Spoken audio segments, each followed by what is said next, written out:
Hey, what's up, guys? It's your Madden coach, Brooke, aka Brooklyn, and today I have 5 mistakes that are costing you guys games.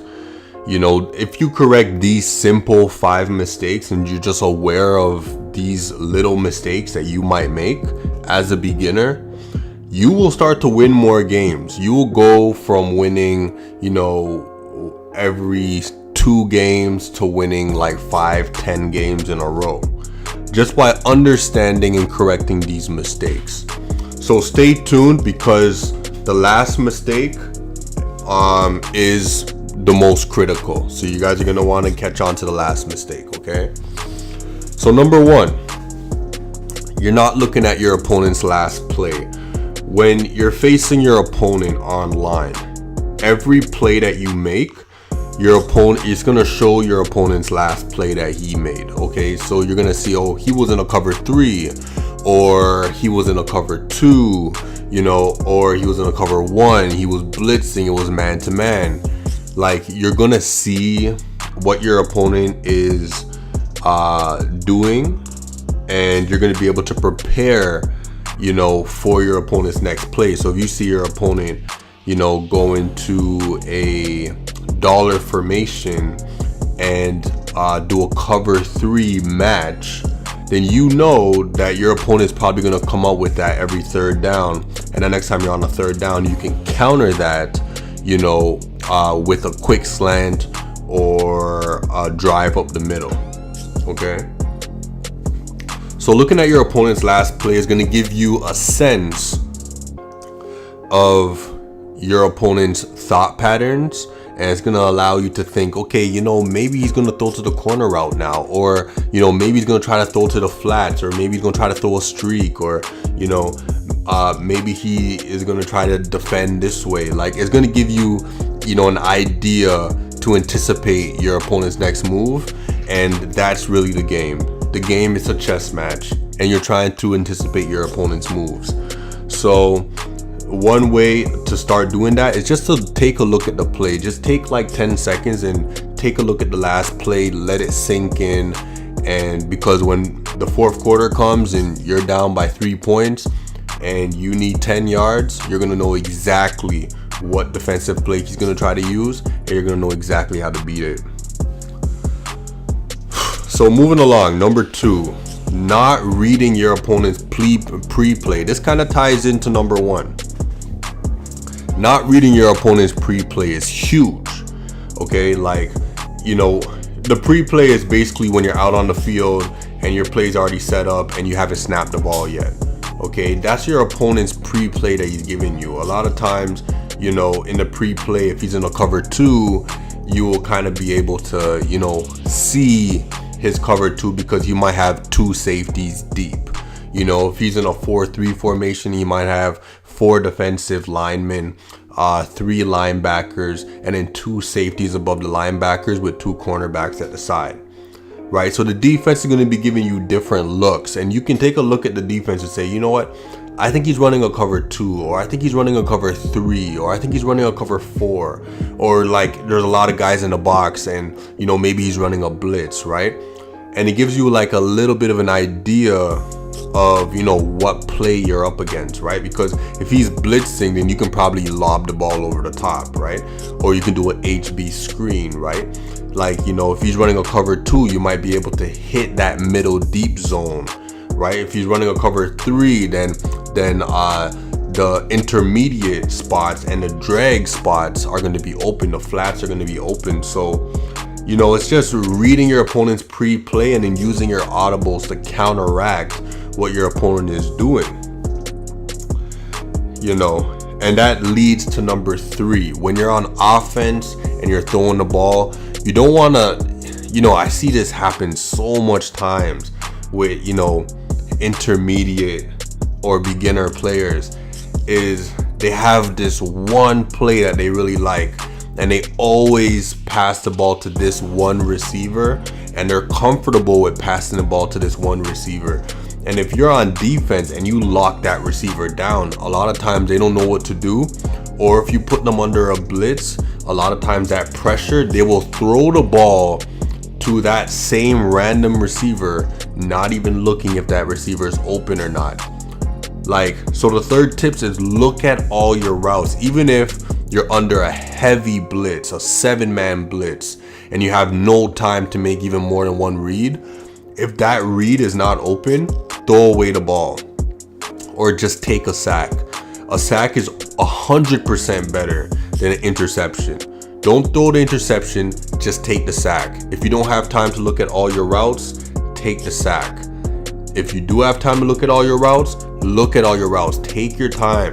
You know, look at your flat route. Oh, that's not open. Look at the corner route. Oh, that's not open. Look at the post route. Oh, that's not open. Look at the drive route. Look at the drag routes, right?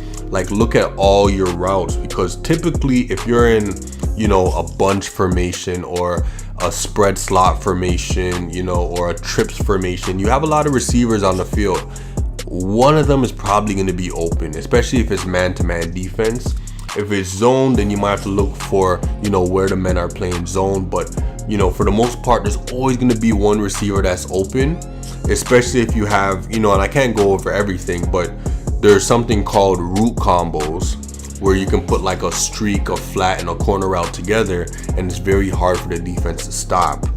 But someone is always open. You just have to look for everybody and be okay with throwing away the ball or taking that sack.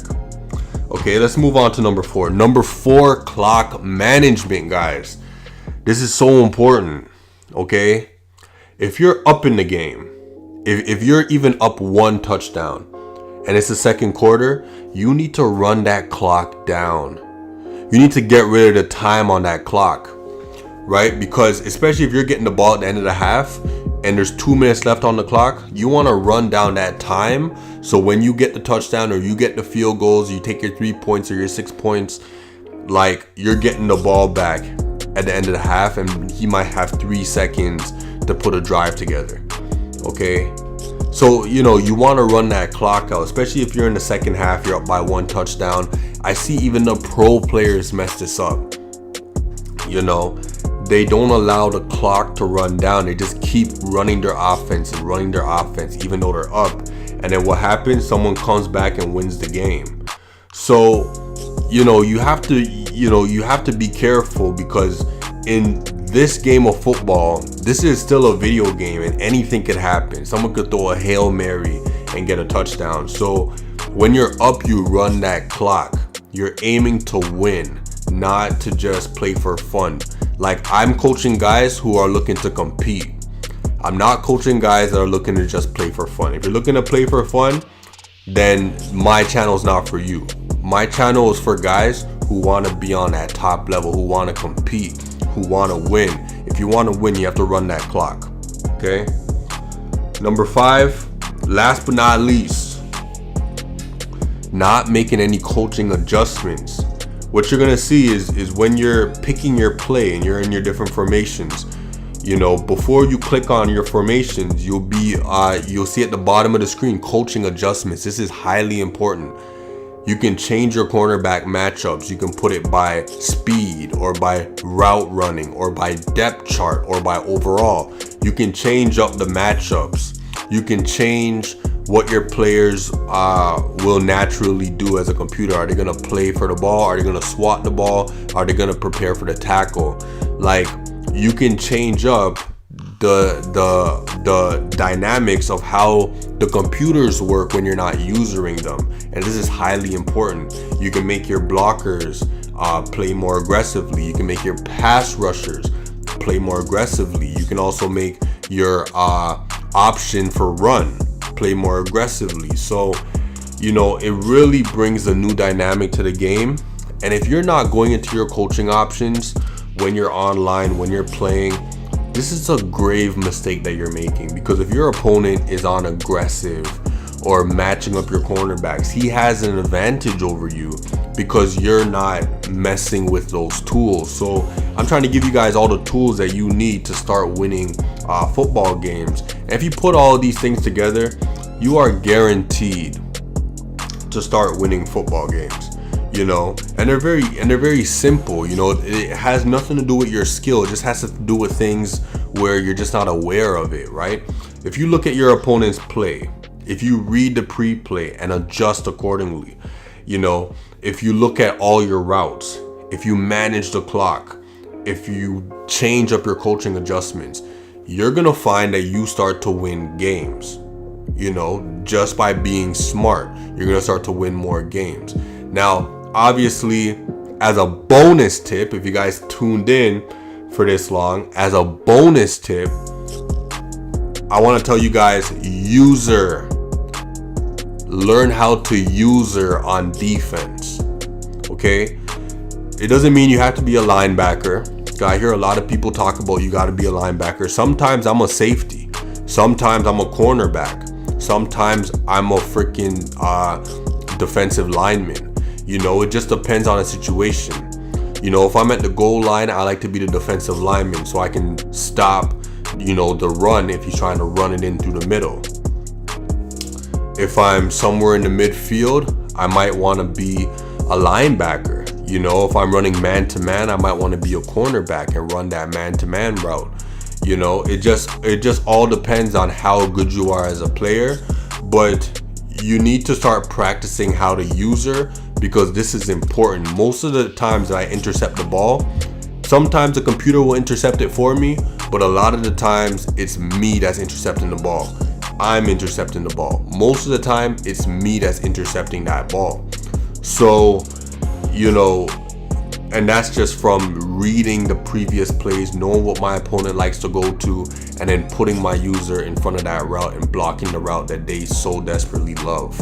Okay, and then picking the right play to make sure that the rest of the routes are being blocked off too.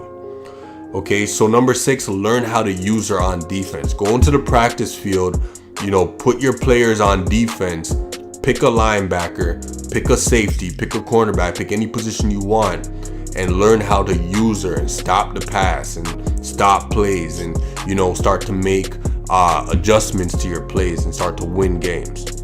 Okay, so, you know, those are the 5 tips, and that was my bonus tip. I hope this helps you guys in your Madden journey. I hope you guys start to win games. Don't forget, if you like this video, subscribe, like, and comment, and I'll see you guys in the next video. Peace.